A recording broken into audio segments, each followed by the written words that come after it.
Well, we had some good showers and storms earlier today pushing through the region and seeing some severe thunderstorm warnings, but as we headed into later this evening and into tonight, seeing those storms push further off to the south and dissipate more and more as we lost that daytime heating.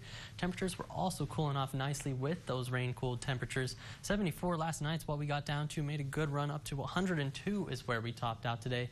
Then you can see where that rain really started to hit, and then we settled off into the 80s, and that's where we're hanging out now, around that 80-degree mark here in town, around the rest of the Concho Valley.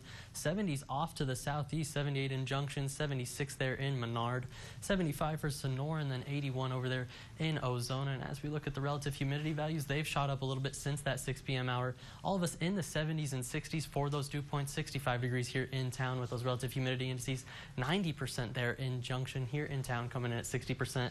Off to the north, 67% in Sterling City, 55% there in Ballinger. So feeling a little muggy if you're heading out there tonight. And as we look at the upper level pattern, we're expecting most of that to stay the same, unfortunately, with plenty of warm temperatures. This high pressure over the American Southwest is really what we're focused on, this ridge of high pressure. That's going to keep those rain chances suppressed, as well as that sinking air is going to be warming up over us, and temperatures are really going to be shooting up over the next 5 days as a result of that. Tomorrow looking closer to that average of 99 degrees, but as we push into the week ahead, it's really going to be raising the temperature, getting 103 by Tuesday, and then up towards that 106-degree mark as we head into your Wednesday and Thursday.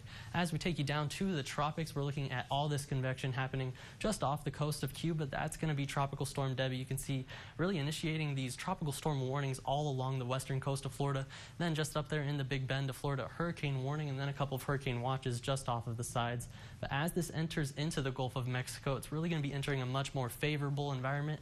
And it's going to be strengthening as it goes over the next couple of days. By tomorrow, looking at to get up to that 60-mile-an-hour range. Right now we're at 45 miles an hour.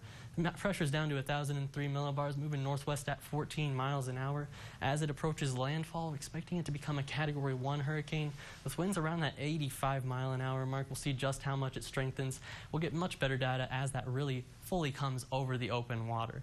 Across the state, really not a ton going on, just a little bit of activity in East Texas, a little bit up in the Panhandle, and then of course we had those storms here earlier today in the Concho Valley. You can see all that convection really firing off around 5 to 6 p.m.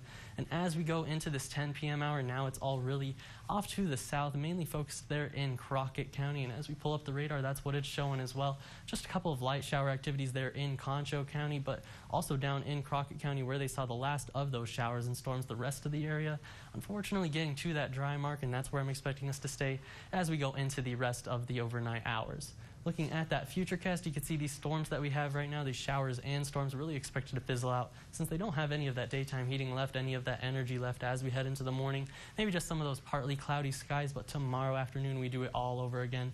By about that 2 to 3 p.m. time frame, we're starting to see some good showers and storms firing up, especially down there towards the I-10 corridor. And as we go through tomorrow evening, more of the same with those scattered showers and storms. By Monday, that's where our chances really start to decrease, but not totally gone. Maybe just a quick couple pop up of those showers, but unfortunately it's not going to be as widespread or as intense as what we saw today or going into tomorrow. So for tonight, expecting those showers to really be fizzling out, heading down to that 75-degree mark roughly with these partly cloudy skies. Tomorrow, another scorcher for us heading towards that century mark. About a 20 to 30% chance of those storms popping through in the afternoon, so we'll be ready for that. And as we head into the week ahead, remember, high pressure is going to be the name of the game, and those temperatures are going to be on the rise, unfortunately.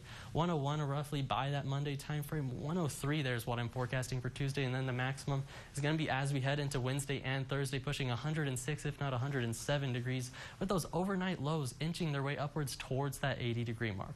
That's all for your 7-day forecast, but stick around for more KSAN news right after this.